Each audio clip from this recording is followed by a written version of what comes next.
Please मैं ही समझो। हाँ चलो ठीक है, रखती हूँ।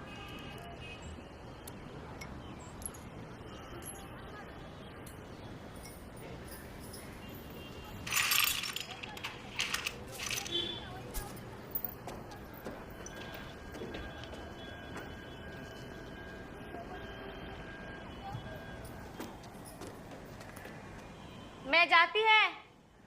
हाँ।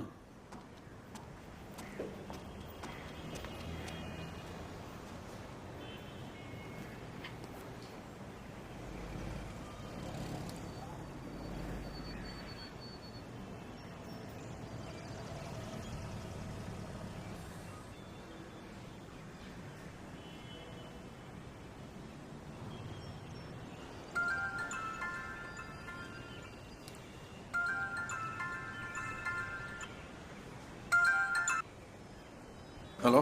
हाँ सर, मैं शांति सदन के सामने ही खड़ा हूँ। एक मिनट। हाँ हाँ हाँ, दिख रहे हो, हम आ रहे हैं अभी। चलो।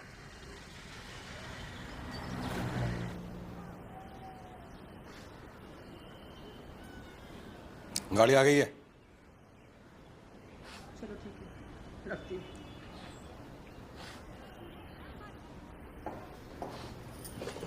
लॉक कर देना ठीक से।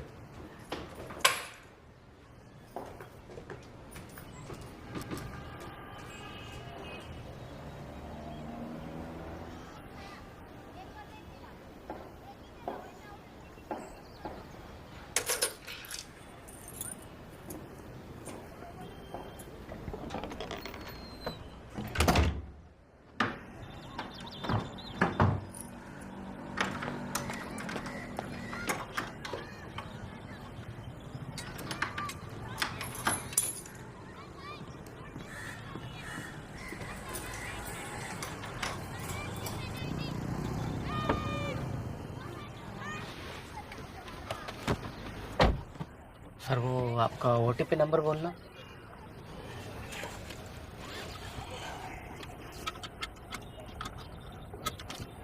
हाँ, ओटीपी नंबर 54।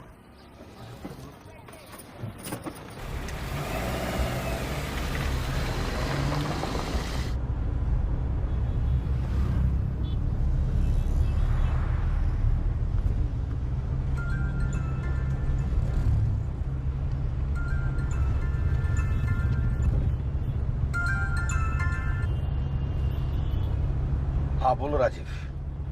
अब आप ये क्या कर रहे हैं? मैंने कभी तुमसे पूछा है कि क्या कर रहे हो और क्यों कर रहे हो? पापा ये सब सही नहीं है। वो सब मुझे भी समझ में आता है, समझे? फोन काटो।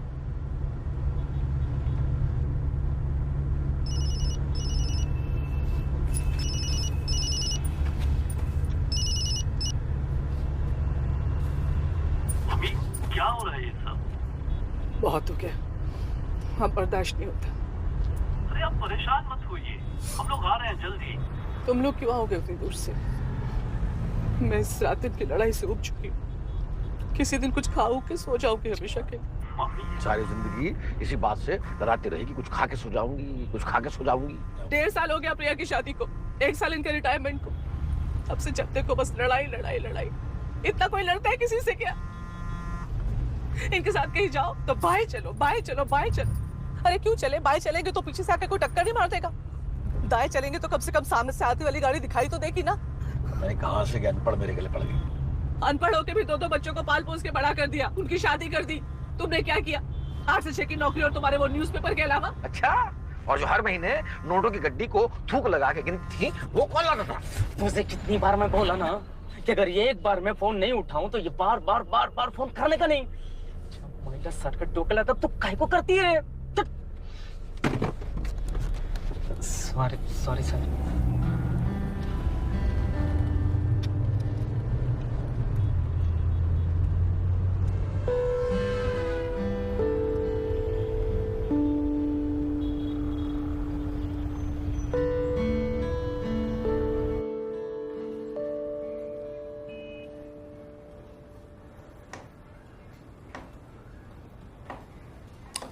मतलब आप दोनों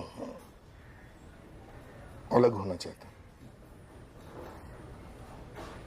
क्यों? इस उम्र में क्यों? इस उम्र का क्या मतलब? नहीं, सॉरी, मेरा कहने का मतलब ये था कि क्या क्या प्रॉब्लम क्या है? देखिए, मैं जब से रिटायर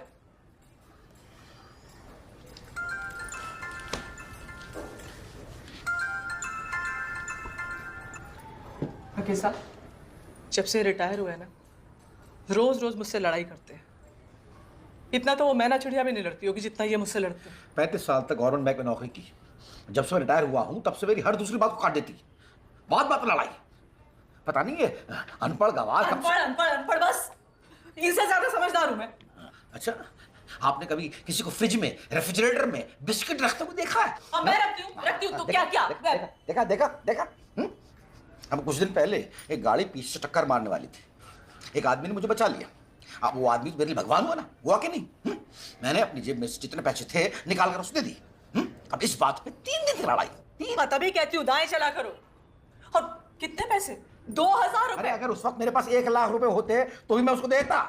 और तुम्हारी तरह जान नहीं रहा था मेरी। आज मैं तुम्हारी जान ले रही हूँ। अच्छा, और वो वकील साहब, एक बार ना मैं इन्हें छोड़कर चली गई थी। इन्होंने पूरे घर में आग लगा ली और खुद फांसी से लटक गए थे। वो तो भगवान आ गया और पंखा टूट गया वकील साहब, वरना तो पता नहीं क्या हो जाता। वो सब तुम्हारी वजह से हुआ था।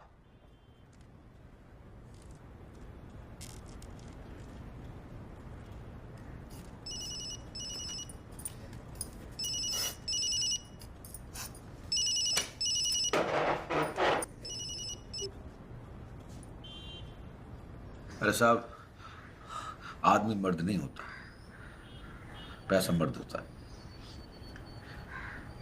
मेरी सारी कमाई पता नहीं क्या कर दी इसने। कुछ दिन रहो शांति से, मैं आती हूँ।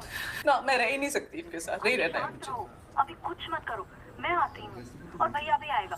पापा से मैं बात करती हूँ, वो मेरे यहाँ आ जाएंगे और आप भैया के यहाँ चले जाना कुछ दिनों के लिए। ना मुझे अमेरिका जाना है और ना मुझे इनके साथ रहना है। मैं तो किसी वृद्धाश्रम में चली जाऊंगी। मुझे बाकी की जिंदगी शांति से गुजारनी है बस। अब दोनों की शादी कैसे हो गई? अरे वो सब हमारे बाबूजी की जोर जबरदस्ती से हुई थी। मैं तो शादी के बाद भी रहना नहीं चाह रहा था इनके साथ। अच्छा, तो तब से चल रहा है ये सब? हाँ, तभी मैं सोचूं कि शादी के 3 महीने बाद ही मुझे देखने की नहीं आए। कभी जॉइंटिस हो जाता था, कभी मलेरिया हो जाता था। बिल्कुल सही समझ रही हो। वो तो बाबूजी की खौफ की वजह से उस वक्त झेल लिया तुमको। सब लोगों ने मिलकर तुम्हें मेरे गले बांध दी।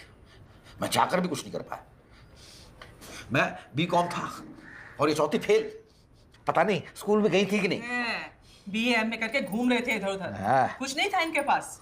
तो वकील साहब, जब मैं आई ना तो इनके भाग खुल गए। अच्छा? बैंक में नौकरी लग गई। अरे छोड़ो। वरना तो इतनी गरीबी थी इनके घर में कि जब कोई बीमार होता था ना तब उसे मिलती थी गेहूं की रोटी। गेहूं।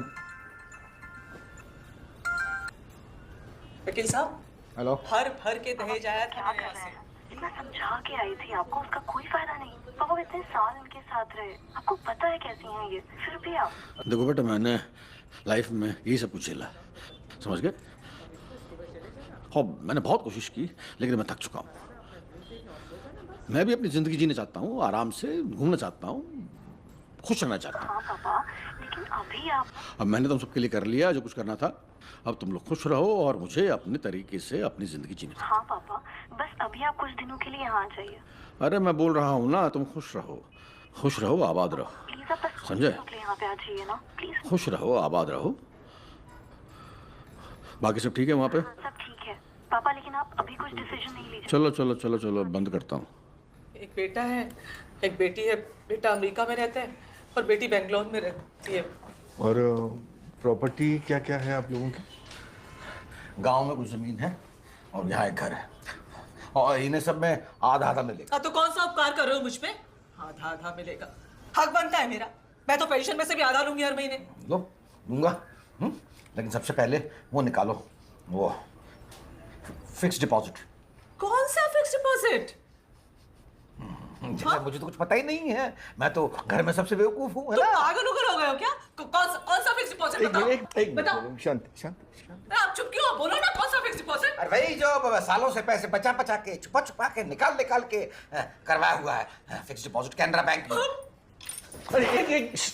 अरे सारी जिंदगी के पीछे पीछे घूमती रही, आज तुम मुझे छोड़ के रहे हैं। अब बैठ, बैठिए इधर, बैठिए प्लीज।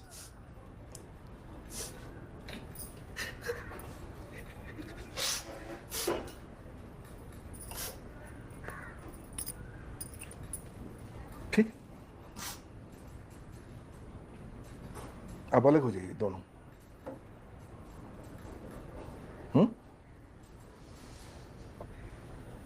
लेकिन कुछ दिनों तक आप दोनों को साथ रहना पड़ेगा।